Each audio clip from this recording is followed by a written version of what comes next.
আসসালামু আলাইকুম এভরিওয়ান। কি অবস্থা, সবার কেমন আছেন? অনেকদিন পর আমি এবার আসছি আপনাদের মাঝে আমার নতুন একটি ভিডিও নিয়ে। আর আজকের ভিডিওতে আমি আপনাদের সাথে আলোচনা করব NSZT W6060 প্লেয়ারটা কি কি অপশন আছে, কিভাবে ব্লুটুথ কানেক্ট করবেন, কিভাবে ব্লুটুথ রিমুভ করবেন। অল অপশন আমি আজকে আপনাদেরকে দেখাবো এই ভিডিওতে। তো চলুন, কিভাবে আপনি দেখবেন যে প্লেয়ারটা কি কি অপশন আছে, এগুলো দেখতে হলে আপনাকে অডিও বাটনে ক্লিক করতে হবে। তারপরে এই কর্নারে আপনাকে ক্লিক করতে হবে।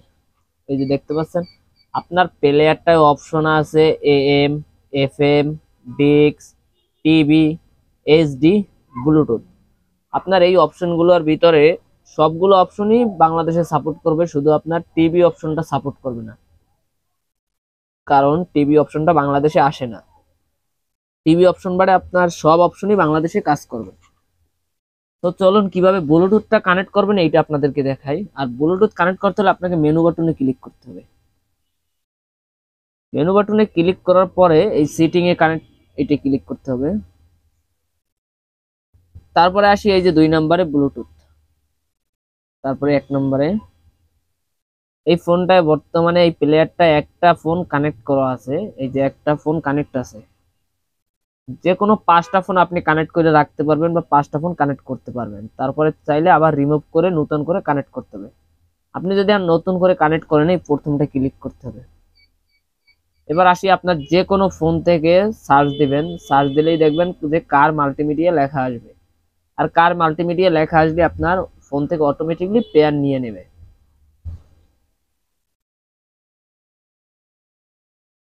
এবার আসি আপনার ব্লুটুথ রিমুভের ক্ষেত্রে। যখনই আপনি অন্য একটা ফোন রিমুভ করতে যাবেন এই সেম মেনু বাটনে ক্লিক করতে হবে, আবার এই সিটিং এ ক্লিক করতে হবে, তারপরে আবার এই ব্লুটুথে ক্লিক করতে হবে।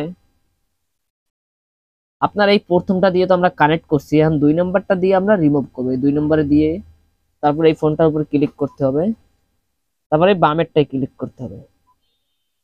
এই যে দেখেন এতক্ষণ কিন্তু একটা ফোন কানেক্ট ছিল, এখন আপনার একটা ফোনও কানেক্ট নেই, পুরা ফাঁকা, একটা ফোনও কানেক্ট নেই।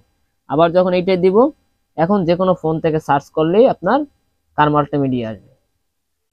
এবার আসি ডিস্ক বা মেমোরি কার্ড দিয়ে যখনই গান বাজাবেন তখনই আবার এই সেম আপনার মেনুতে ক্লিক করতে হবে। তারপরে যে টাইট এক্সিট এটা ক্লিক করতে হবে।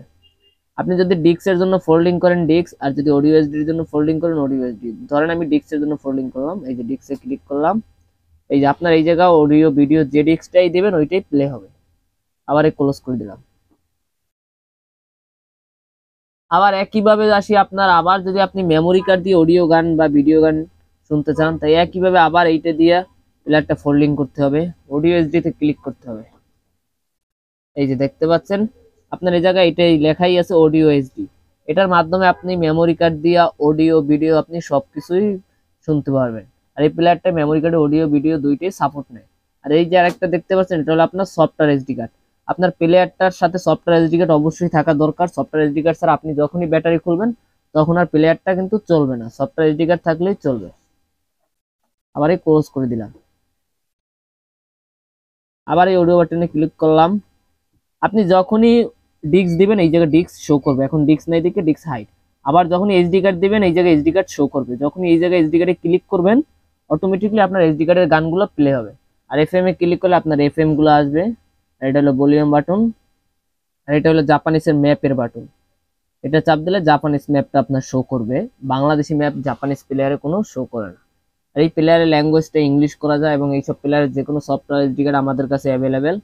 চাইলে আপনারা আমাদের কাছে থেকে যোগাযোগ করে নিতে পারেন, এবং এই প্লেয়ারগুলো আমাদের কাছে অ্যাভেলেবেল।